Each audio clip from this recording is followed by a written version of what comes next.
கண்ணியத்திற்குரிய அல்லாஹ்வின் நல்லடியார்களே, என் அருமைக்கினிய சகோதர சகோதரிகளே, ரியாது சாலிஹீன் என சொல்லக்கூடிய இந்த கிரந்தத்திலிருந்து நாம் தொடர்ந்து ஹதீஸுகளை அறிந்து கொண்டு வருகின்றோம்.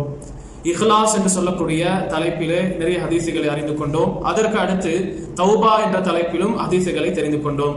இன்றைய தினம் பொறுமை என்ற தலைப்பில் கீழ் வரக்கூடிய ஹதீஸுகளை நாம் அறிய இருக்கின்றோம்.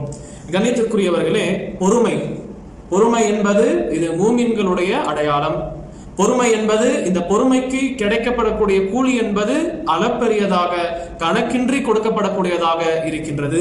அல்லாஹ் சுப்ஹானஹு வ தஆலா குர்ஆனிலே சொல்லி காட்டுகின்றான், இன்னமா யுவஃபஸ் ஸாபிரூன அஜ்ரஹும் பிகைரி ஹிசாப். நிச்சயமாக பொறுமையாளிகளுக்கு வழங்கப்படக்கூடிய கூலி என்பது அது கணக்கின்றி அளப்பெரியதாக இருக்கின்றது என்று அல்லாஹ் இந்த இடத்திலே சொல்லி காட்டுகின்றான். இன்னொரு இடத்திலே அல்லாஹ் சொல்லும் பொழுது, இஸ்தஈனு பிஸ்ஸப்ரி வஸ்ஸலாம், பொறுமையை கொண்டும் தொழுகையை கொண்டும் அல்லாஹ்விடத்தில் உதவி தேடுங்கள், நிச்சயமாக அல்லாஹ் பொறுமையாளிகளோடு இருக்கின்றான் என்று அல்லாஹ் சுப்ஹானஹு வ தஆலா இந்த இடத்திலே சொல்லுகின்றான்.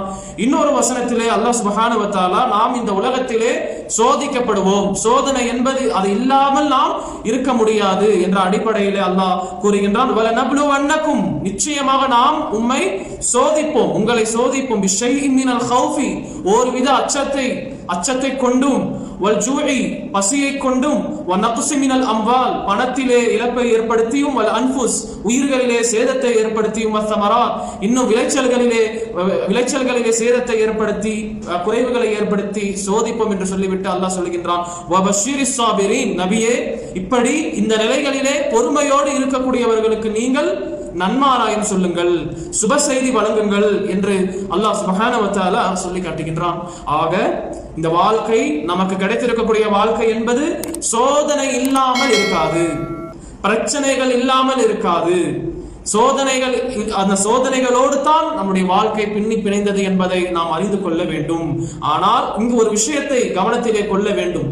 நமக்கு ஏற்படக்கூடிய சோதனைகள் அனைத்தும் நாம் தாங்கிக் கொள்ளக்கூடிய அளவுக்கு தான் ஏற்படுமே தவிர, நம்முடைய சக்திக்கு மீறிய சோதனையை கொடுத்து அல்லாஹ் நம்மை ஒருபோதும் சோதிக்க மாட்டான். ஆக கண்ணியத்திற்குரியவர்களே, இப்படி நாம் இந்த சோதனை கட்டத்திலே, சோதனையான நேரத்திலே நாம் என்ன செய்ய வேண்டும்? அல்லாஹ் சொல்லுகின்றான், பொறுமையோடு இருக்க வேண்டும். இப்படி சோதிக்கப்படக்கூடிய நேரத்திலே பொறுமையோடு இருப்பீர்கள் என்றால் அல்லாஹ் என்ன சொல்லுகின்றான்? அதனுடைய கூலி கணக்கின்றி இருக்கின்றது. மற்ற நன்மைகளுக்கெல்லாம் இஹ்லாஸை தகுந்தவாறு 1 to 10 மடங்கு, அதன் பிறகு 700 மடங்கு அளவுக்கு தான் நன்மைகள் வழங்கப்படுகின்றது. ஆனால் பொறுமைக்கு மட்டும் சுப்ஹானல்லாஹ் கணக்கின்றி கூலி இருக்கின்றது என்பதை நாம் அறிந்து கொள்ள கடமைப்பட்டிருக்கின்றோம். ஆக பொறுமையை பற்றி அறிந்து கொள்வதற்கு இந்த ஹதீஸ், ரசூலுல்லாஹ் கூறக்கூடிய ஹதீஸ் போதுமானதாக இருக்கின்றது. அல்லாஹ்வுடைய தூதர் ஸல்லல்லாஹு அலைஹி வஸல்லம் அவர்கள் கூறுகிறார்கள், ஆஜபன் லி அம்ரில் முஃமின், ஒரு மூமினுடைய, இறை நம்பிக்கையாளருடைய நிலையை பார்க்கும் பொழுது ஆச்சரியமாக இருக்கின்றது. ஏன்? இன்ன அம்ரஹு குல்லஹு லஹு கைர், அவனுக்கு நடக்கக்கூடிய எல்லா விஷயங்களும் அவனுக்கு நன்மையிலேயே முடிகின்றது, நல்லதாகவே அவனுக்கு இருக்கின்றது என்று சொல்லிவிட்டு ரசூலுல்லாஹ் விளக்குகிறார்கள், இது இறை நம்பிக்கையாளரை தவிர்த்து வேறு யாருக்கும் இந்த பாக்கியம் இல்லை, இப்படிப்பட்ட சிறப்பு கிடையாது. ரசூலுல்லாஹ் விளக்குகிறார்கள், இன் அஸாபத் உஸ்ஸர்ரா, அவருக்கு ஒரு இழப்பு ஏற்படுகின்றது, கஷ்டம் ஏற்படுகின்றது, ஆபத்து வருகின்றது, அவருக்கு ஒரு தீங்கு நடக்கின்றது, அவர் தாங்க முடியக்கூடிய அளவுக்கான தீங்கு. சர்ரா என்றால் அல்லாஹ் சுப்ஹானஹு வ தஆலா அவருக்கு ஒரு சோதனை ஏற்படுத்துகின்றான்.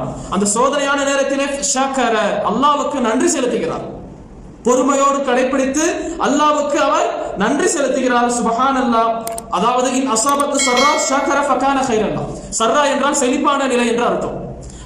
சுப்ஹானல்லாஹ், அவருக்கு அல்லாஹ் சுப்ஹானஹு வ தஆலா செழிப்பான நிலையை கொடுக்கின்றான், செல்வ செழிப்பை வழங்குகின்றான். அந்த நேரத்திலே அவர் பெருமை அடிக்காமல் அல்லாஹ்வுக்கு நன்றி செலுத்துகின்றார் என்றால் அதுவும் அவருடைய நன்மைக்காகவே இருக்கின்றது, நல்லதற்காகவே அது இருக்கின்றது. இன்னும் ரசூலுல்லாஹ் கூறுகிறார்கள், வைன் அஸாபத்து தர்ரா, கஷ்டமான நிலை ஏற்படுகின்றது, சோதனை வருகின்றது, சபர, அவர் அதிலே பொறுமையாக இருக்கின்றார், நிலை குலையாமல், நிராசை அடையாமல் பொறுமையாக இருக்கின்றார். ஃபக்கான கைரல் லஹு, அவருக்கு அது சிறந்ததாக இருக்கின்றது என்று அல்லாஹ்வுடைய தூதர் ஸல்லல்லாஹு அலைஹி வஸல்லம் அவர்கள் சொல்லி இருக்கிறார்கள். ஆக கண்ணியத்திற்குரியவர்களே, இப்படி இந்த இரண்டு நிலைகள் தான் எல்லாருடைய வாழ்க்கையிலும், இரண்டு நிலைகள் தான். ஒன்று செழிப்பான நிலை, சந்தோஷமான நிலை. இரண்டாவது கஷ்டமான நிலை. அல்லாஹ் ஒரு சந்தோஷத்தை நமக்கு கொடுக்கின்றான் என்றால் நன்றி செலுத்த வேண்டுமே தவிர பெருமை அடிக்க கூடாது, இறைவனை மறந்துவிடக் கூடாது. இவ்வாறு நாம் நன்றி செலுத்துவோம் என்றால் அது நம்மளுடைய நல்லதுக்காக இருக்கின்றது. அதே போன்று இரண்டாவது நிலையாக இருக்கக்கூடிய கஷ்ட நேரங்கள், இப்படிப்பட்ட கஷ்டமான நிலைகளிலே நாம் பொறுமையை கடைபிடிப்போம் என்றால் அதுவும் நம்முடைய நல்ல நன்மைக்காகவே இருக்கின்றது என்பதை நபி ஸல்லல்லாஹு அலைஹி வஸல்லம் அழகிய முறையிலே இந்த ஹதீஸிலே சொல்லி இருக்கிறார்கள். ஆக இறுதியாக பொறுமையினுடைய வகைகளை சொல்லிவிட்டு நான் இந்த அமர்வை முடிக்கின்றேன். பொறுமை என்பது 3 வகைகளாக இருக்கின்றது. 3 நிலைகளிலே நாம் பொறுமையை கடைபிடிக்க வேண்டும். முதலாவது அஸ்ஸப்ரு அலா தாஅத்தில்லாஹ், அல்லாஹ்வுக்கு கீழ்ப்படியக்கூடிய விஷயத்திலே நாம் பொறுமையை கடைபிடிக்க வேண்டும். இரண்டாவது அஸ்ஸப்ரு அன் மஅசியத்தில்லாஹ், அல்லாஹ்வுக்கு மாறு செய்வதிலிருந்து மனதை கட்டுப்படுத்தி பொறுமையோடு இருக்க வேண்டும். மூன்றாவது அஸ்ஸப்ரு அலா அக்தாரில்லாஹ், அல்லாஹ்வுடைய விதி சார்ந்த விஷயங்கள் மீது பொறுமையை கடைபிடிக்க வேண்டும். உதாரணம், அல்லாஹ்வுக்கு கீழ்ப்படியக்கூடிய விஷயத்திலே பொறுமை என்றால், அதாவது அல்லாஹ்வுடைய இபாதத்துகள், தொழுகை, ஃபஜர் நேரத்தில் எழுந்து தொழுவது என்பது அது அவ்வளவு எளிதான விஷயம் கிடையாது. இருந்தாலும் அல்லாஹ் கட்டளையிட்டு இருக்கின்றான், நான் தொழ வேண்டும் என்று ஒருவர் எழுந்து அதற்காக சிரமப்படுகிறார் அல்லவா? இதுதான் அல்லாஹ்வுக்கு கட்டுப்படக்கூடிய விஷயத்திலே பொறுமையை கடைபிடிக்கக்கூடியதாக இருக்கின்றது. இரண்டாவது, அல்லாஹ்வுக்கு மாறு செய்வதற்கு நம்முடைய உள்ளத்தை நாம் காத்துக்கொள்ள வேண்டும், பொறுமையை கடைபிடிக்க வேண்டும். ஷைத்தான் தூண்டுவான், தவறு செய்ய ஏவுவான். அந்த தவறிலிருந்து விலகி, இல்லை என்னுடைய இறைவனுக்கு நான் மாறு செய்கின்றேன், இது மிகப்பெரிய விஷயம் என்று ஷைத்தானுடைய தூண்டுதலுக்கெல்லாம் நாம் ஆளாகாமல் நம்முடைய மனதை நாம் கட்டுப்பாட்டிலே வைத்து அல்லாஹ்வுக்கு மாறு செய்வதை விட்டு பொறுமையாக இருப்பது பொறுமையின் இரண்டாவது வகையாக இருக்கின்றது. மூன்றாவது அல்லாஹ்வுடைய விதி சார்ந்த விஷயங்கள். உதாரணமாக, நமக்கு காய்ச்சல் ஏற்படுகின்றது, உடம்பு சரியில்லாமல் போய்விடுகின்றது, திடீரென்று ஏதாவது ஒரு பேர் ஆபத்து, சுப்ஹானல்லாஹ், அல்லாஹ் பாதுகாக்க வேண்டும், ஒரு ஆக்சிடென்ட் நடக்கின்றது, அதன் காரணமாக கை முறிவு, கால், இப்படிப்பட்ட ஏதோ ஒரு விஷயங்கள் நடக்கின்றது. அப்படிப்பட்ட கூடிய அல்லாஹ்வுடைய விதி சார்ந்த அந்த விஷயங்களிலே பொறுமையை கடைபிடிக்க வேண்டும். நிராசை அடையக்கூடாது. வியாபாரத்திலே நஷ்டம் ஏற்படுகின்றது, வியாபாரத்திலே வருமானத்திலே நஷ்டம் ஏற்படுகின்றது, லாஸ் ஆகுகின்றது. அந்த நேரத்திலே நாம் நிலை குலையக்கூடாது, நிராசை அடையக்கூடாது, அல்லாஹ்வை பழிக்க கூடாது. ஏன் எனக்கு மட்டுமே இப்படிப்பட்ட கஷ்டங்கள், ஏன் எனக்கு மட்டுமே இப்படிப்பட்ட சோதனைகள் என்று நாம் சொல்லக்கூடாது. மாறாக பொறுமையை கடைபிடிக்க வேண்டும்.